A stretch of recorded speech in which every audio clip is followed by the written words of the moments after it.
Hi everyone, and welcome back to Nielsen Southeast Asia Conversations with Leaders Around the Globe. Today I'm joined by Scott McKenzie, our Global Intelligence Leader based in London. I'm Vaughan, the host, here in Singapore in the middle of Southeast Asia on a wet, wintry day, it feels like, Scott, for a Singapore day. That may be my aircon blaring in the background. It's great to have you here, mate, and to speak to a fellow Aussie, so thanks for joining. Yeah, great to see you, Vaughan. Here in the UK, oddly enough, it's bright, sunny, and in the high 20 degrees Celsius. So very much not like UK weather. You're showing off now in the middle of lockdowns in most of the world. Scott, as the world starts to unlock itself, if you want to call it that, we're starting to see some changes in some of the behaviours in both retailing and consumers, not just in Southeast Asia, but across the globe. You have the pleasure of speaking to people beyond my region, and I'd love to get some of your thoughts on the trends you're starting to see open up. Yeah, it's really interesting. You know, my team's been looking at nothing, unfortunately, except COVID since January, and seeing it play out through the months and the weeks, and seeing these behaviors of consumers around the world is something that I think has been a little bit extraordinary. As we know, typically, when you try to compare country to country, for example, you'll see real differences in behaviors, be they cultural differences or spending differences or sometimes just channel differences in a retail sense. But what we've seen this time is almost like the world's putting itself on repeat a little bit. As we've seen sort of leading indicator countries, so those that are furthest in front, if you will, with the disease, so the Chinas, the South Koreas of the world. And then we track back from there, through the world into markets, particularly in Europe, that were hard lockdown countries like an Italy or a Spain. We've seen consumers behaving in really similar ways, like extraordinarily similar ways. They responded at first to the news cycle. So there were those crazy pantry stocking buying sprees that we all went on. And that's now stabilized, and you're seeing sort of consistency of behavior now across markets. And that consistency comes in sort of things like a reliance on essentials, on essential goods, those staples that we've become used to having and that we're using more of as we stay at home more still, even as conditions are easing. So there's been, what I'd call a fundamental recalibration taking place that will continue to take place at a speed that I've certainly never seen before. So we're recalibrating as humans, and the world around us is really recalibrating. So listening to sort of clients, whether they're manufacturer clients or big brands, or even local clients, and certainly retailers, we're seeing them being forced into a recalibration mode that's a little bit uncertain and frankly new ground for many. The need for mobility seems to be a constant trend at the moment. And in my conversations with a number of manufacturers and retailers, guessing what's going to happen next is the difficulty. And as we've seen in Beijing in the last week or two, where the second wave starts to occur, there seems to be a bit of trepidation there. Adding into that, as we start to move forward, we're starting to see some big unemployment numbers, which are not surprising, but probably even scarier, the underemployment numbers. How do you think that's going to start to affect consumer behaviour? Yeah, look, I think the unemployment story is actually part of a much larger economic condition that the world is sailing into, unfortunately. In the short term, really since the beginning of the year to now, there's been what I'd call a conflated storyline. There's been the COVID story merged in with the economic turmoil that came about as a consequence of COVID.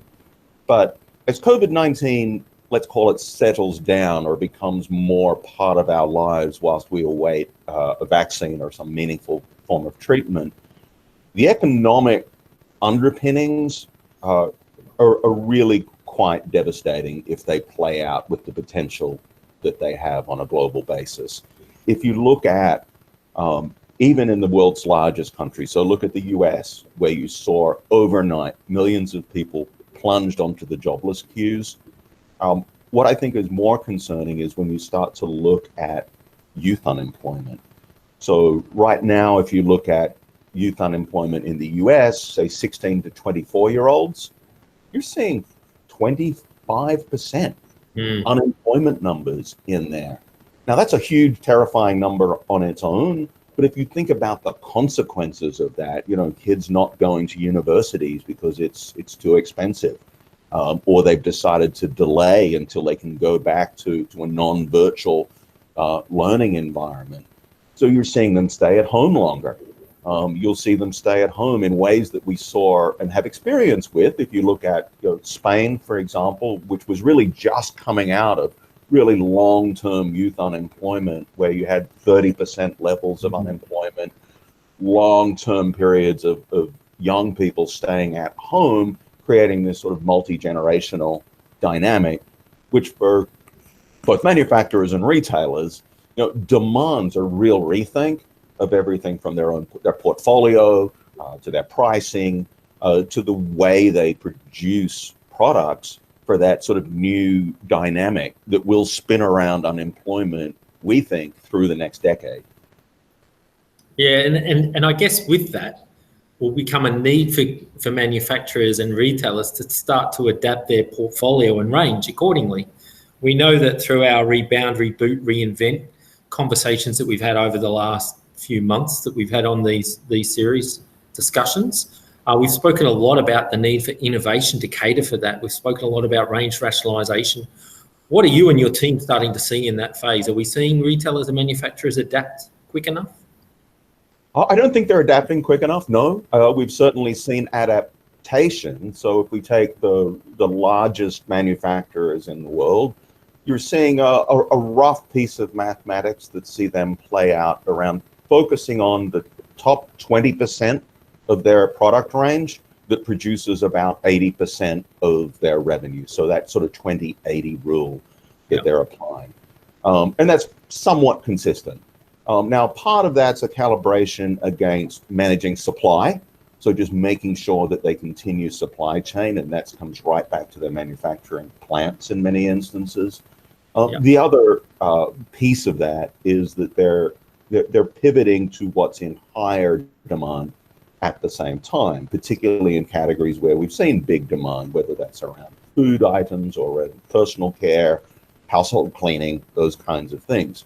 Running in parallel with that, you've had retailers, broadly speaking, particularly in a modern trade environment for sure, where there's just been optimization of range taking place at a very meaningful scale.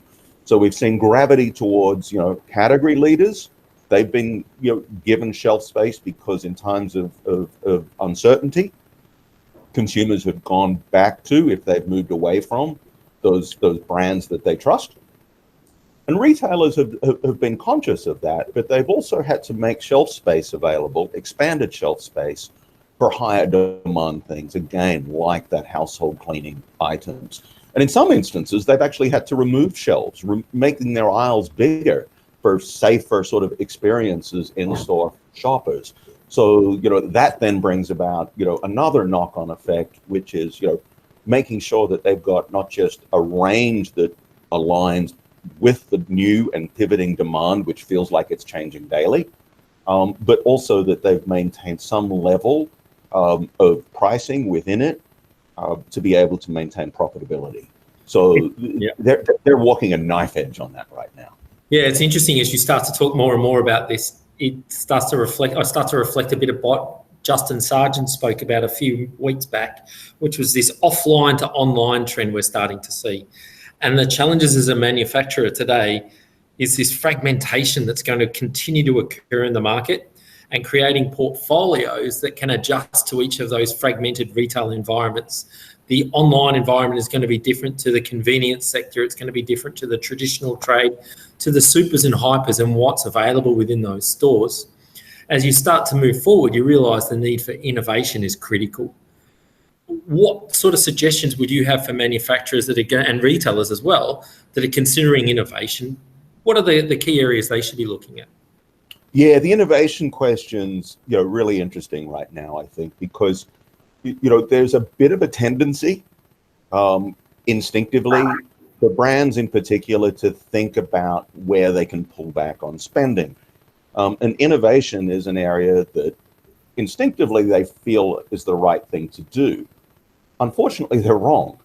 Yeah.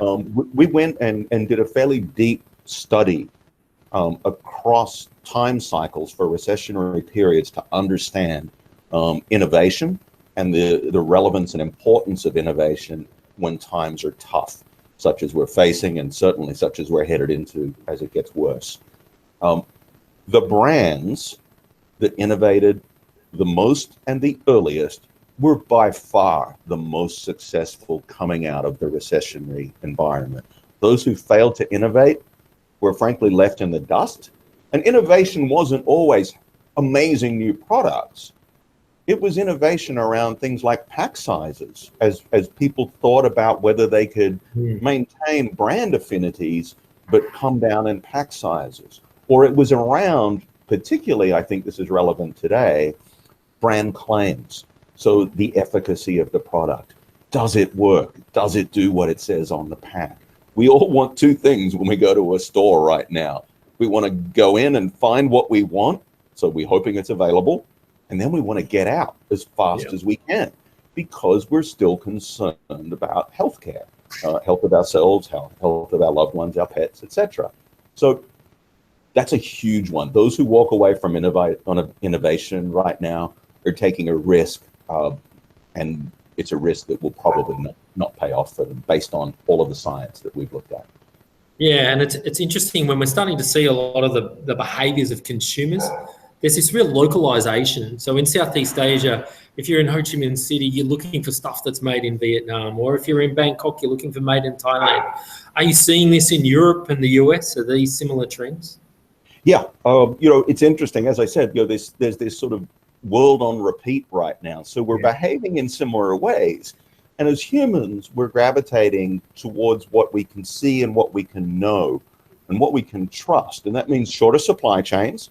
So particularly in food products, something coming from a market near you, if you're in Ho Chi Minh City, if you're in Bangkok, same thing is playing out if you're in Milan or if you're in Barcelona.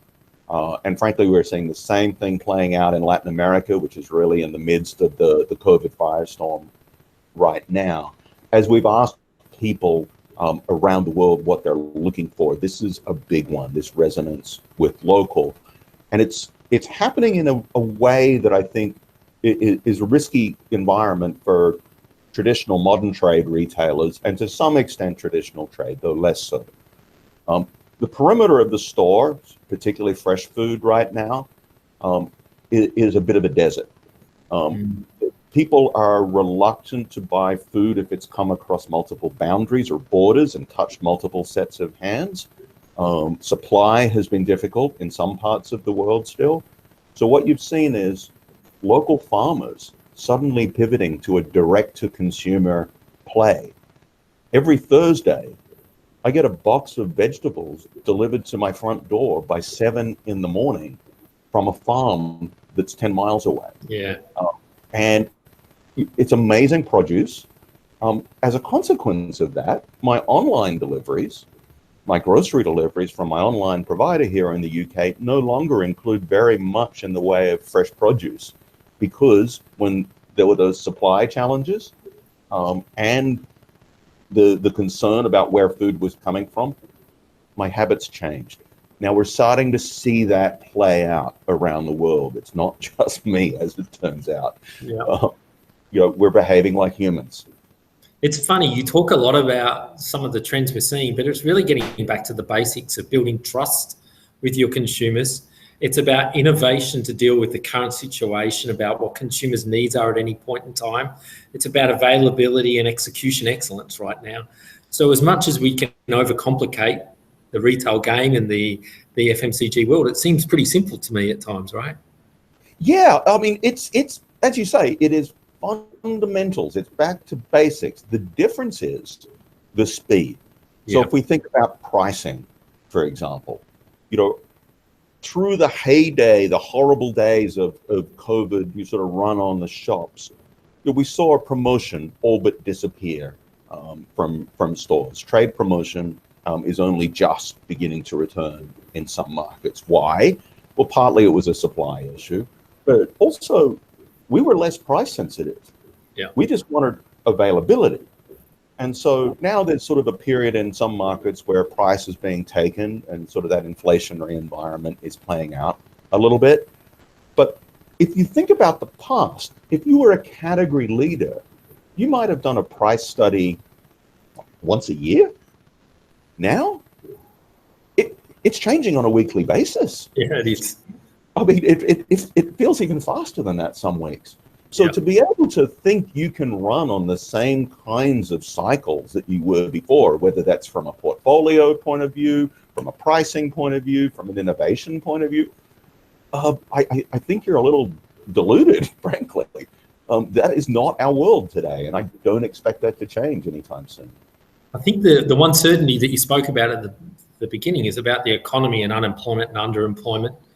We know that as we go through that rebound, reboot to the reinvent phase, which is going to be the longest phase, that's the certainty that's going to happen in the market, right? So there's a lot of what if next and what if, and we're probably in many markets still in that rebound phase. You know, in Singapore on Friday, we opened up for the first time and people went and visited everywhere. But being an Aussie from Melbourne, we've gone into that lockdown again. So we're seeing that in Beijing and we've seen that in Korea to a certain level. You know, but what we do know is the certainty that the economy is drastically affected. How do you see that playing out in the longer term plans, and how should our customers be thinking about that? Yeah, look, you mentioned underemployment, and I think the view into that's going to start changing quite dramatically as we look at furloughed workers, for example, that are not currently being caught in unemployment numbers. There is real expectation from the financial markets and from all of the economists who are paying attention to this, that what will play out is that many of those furloughed workers will simply not return to work. They'll join the unemployment queue. Now, knowing that that's a fairly strong likelihood, you've then got another dynamic that runs, and this is particularly true of some Southeast Asian markets. As you think about that underemployment piece, it's also those who move in and out of work. It's that they're not fully employed. They're certainly not fully employed with a wage that arrives in their bank account once a month. Yeah. And they're also not supported by healthcare in ways that some markets are. Now, what that means is that the predictability around consumer behavior becomes even more important to get in front of, because those shifts in and out of employment will change what your pricing sensitivity is. So it's back to what I was just saying almost, because there'll be this polarized sort of environment of spending. The haves and the have-nots, unfortunately, and that wealth divide will continue to grow. And I think, as you look at rural areas and hardcore traditional trade settings where they don't have the ability to change range as much as you might in a modern trade environment, there's still going to be important understandings around price in particular that will play out. Just as we wrap up, Scott, is there some sort of message that you'd love to give to our clients out there and to help them to take that next step? What would you say to them as a bit of a words of wisdom, so to speak? Yeah, look, I've got one word and I use it over and over again, and it's recalibrate. Recalibrate, recalibrate, recalibrate. Don't sit still. Don't wait for the dust to settle. Don't just sit and hope that things will go back to the way they are. If you look at the numbers, unfortunately, this is not a message of perfect hope, unfortunately.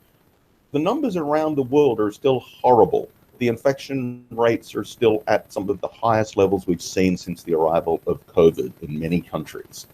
Now, that means that we're not anytime soon going back to what things were, despite government releases from lockdown.